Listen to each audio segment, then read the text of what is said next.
கானகத்தில் சுற்றித் திரிந்து இழந்த நாட்டை மீண்டும் பெற்று முகலாய பரம்பரை தொடர்ந்து ஆள ஆவணச் செய்தார்.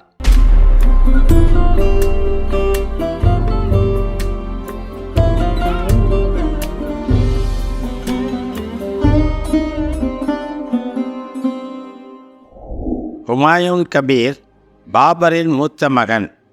இவருக்கு தாயார் மாகம் பேகம்.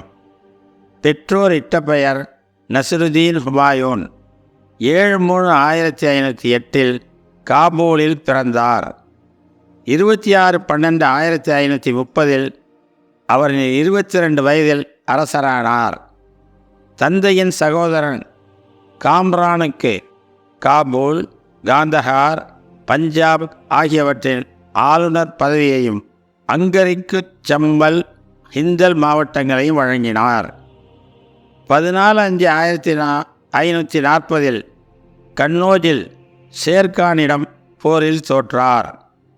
காடுகளில் சுற்றித் திரிந்தார். 14,000 படை வீரர்களை திரட்டி போரிட்டு காந்தஹார், காபூலை வென்றார். பின்னர் ஷேர்ஷாவின் தங்கை மகன் சிக்கந்தர் ஷாவை போரில் தோற்கடித்தார்.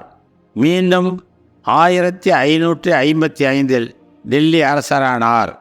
21/1/1556 இறந்தார். ஹுமாயூனின் வரலாற்றை அவரின் சகோதரி குல்பதான் பேகம் ஹுமாயூன் நாமா என்ற பெயரில் எழுதினார்.